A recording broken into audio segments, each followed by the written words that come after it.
What does it take to build a company worth trillions of dollars? Not millions, not billions. Trillions.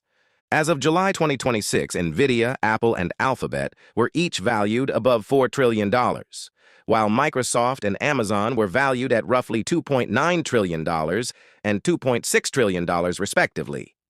But here's the strange part. These companies don't all sell the same thing. NVIDIA sells chips. Apple sells devices. Alphabet sells advertising and technology. Microsoft sells software and cloud infrastructure. Amazon sells almost everything. So what do they have in common? The answer isn't simply innovation, it's strategy. Because the world's most valuable companies have discovered something most businesses never figure out. You don't become enormously valuable by selling more products. You become enormously valuable by building a system that makes customers' money and competitive advantages compound. And once you understand that system, you start seeing the business world differently. Level 1, don't sell a product. Build an ecosystem. Imagine you sell smartphones. Your customer buys one phone, then what? If your business is built around the phone alone, the customer may disappear for several years. Apple took a different approach. The iPhone became the center of an ecosystem. Apps, cloud storage, music, payments, wearables, subscriptions, accessories. Each product makes the others more useful. And that creates something extremely powerful: switching costs.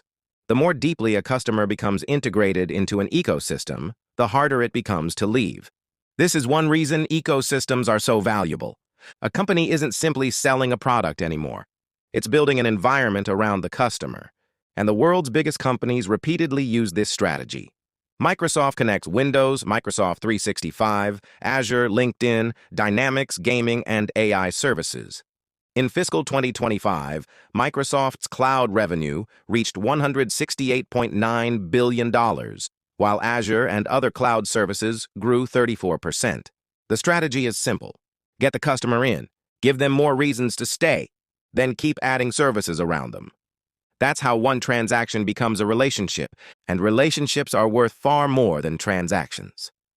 Level 2. Own the infrastructure everyone else needs. Here's where the game gets more interesting. Some of the world's most valuable companies don't just compete inside an industry. They become infrastructure for the industry itself. Consider NVIDIA. At first glance, NVIDIA is a chip company, but that's only part of the story. Its deeper strategy has been building an entire computing platform: GPUs, networking, software, libraries, AI systems, developer tools, and CUDA. NVIDIA's own materials describe this as a platform strategy combining hardware, systems, software, algorithms, libraries, and services. That distinction matters. Because if you only sell hardware, competitors can eventually build similar hardware. But if developers build their skills and applications around your software ecosystem, leaving becomes much harder. This creates a powerful economic moat.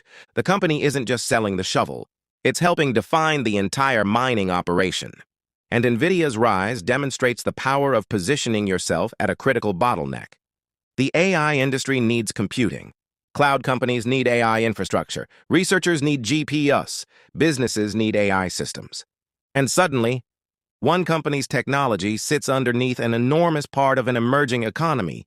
That's the strategy. Don't always chase the biggest market. Sometimes own the most important piece of the market. Level 3, turn scale into a weapon. Now we reach another secret: scale. The biggest companies can spread enormous costs across billions of customers. Imagine two companies building cloud infrastructure.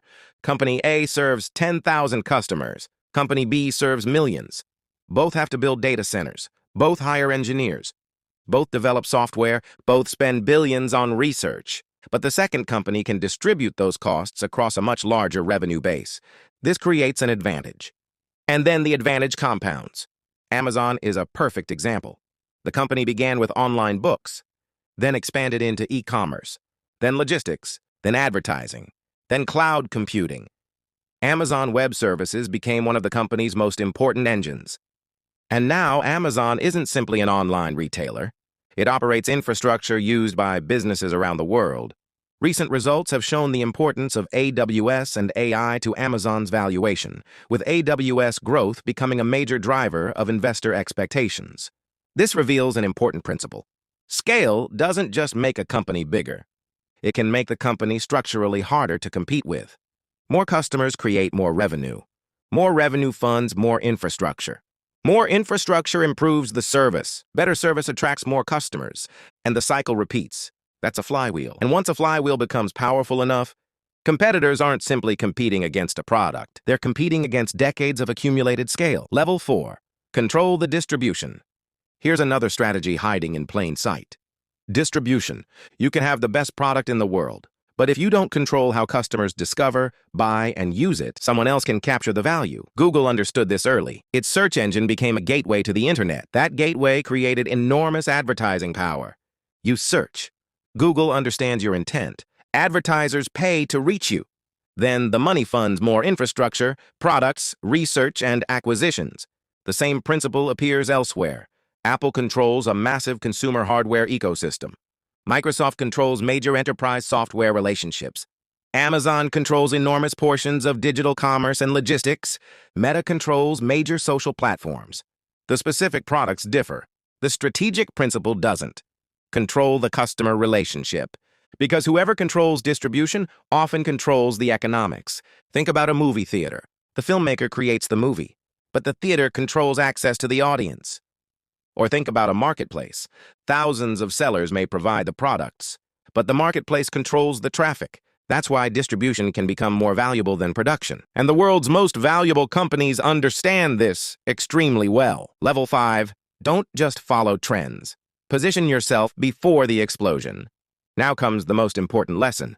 The biggest companies don't simply participate in growing markets. They try to position themselves where future growth is likely to happen. NVIDIA did it with accelerated computing and AI. Microsoft has been building cloud and AI infrastructure. Amazon expanded from e-commerce into cloud computing. Apple transformed the smartphone into a broader digital ecosystem. Alphabet expanded from search into cloud, AI, video, mobile, and other technologies.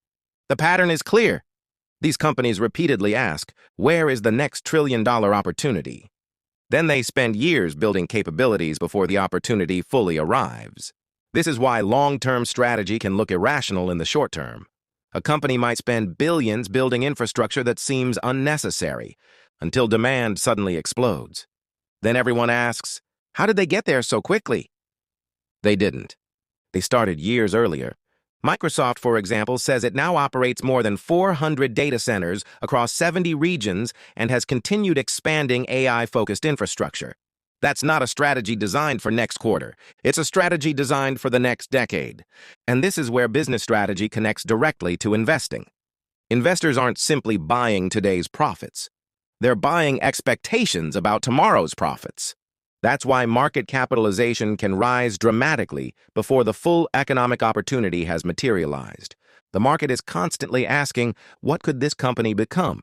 And when millions of investors collectively believe the answer is enormous, the valuation can become enormous too. Conclusion: the real strategy behind trillion-dollar companies. So what is the secret? There isn't one. The world's most valuable companies combine several powerful strategies. They build ecosystems. They create switching costs. They control distribution. They own critical infrastructure. They exploit scale. They reinvest aggressively. And most importantly, they position themselves for markets that could become dramatically larger in the future. But there's an even deeper lesson. The companies that create extraordinary wealth don't necessarily make the most money from a single product. They build systems that continuously create money. Apple didn't stop at the iPhone. Microsoft didn't stop at Windows. Amazon didn't stop at books. NVIDIA didn't stop at graphics cards. Alphabet didn't stop at search. They expanded the battlefield. And that's the difference between a successful business and a company capable of becoming one of the most valuable organizations on Earth. Because the ultimate business strategy isn't, how can we sell more? It's, how can we become more essential? More customers, more data, more infrastructure, more integrations, more services, more reasons to stay, more markets to enter. Until the company becomes deeply embedded in the economy itself.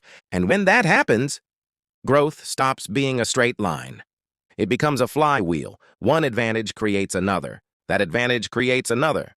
And eventually, a company that once looked ordinary can become worth trillions. So the next time you look at the world's most valuable company, don't just ask, what do they sell? Ask the better question, No. What system have they built that everyone else now depends on? Because that is where the real value is created.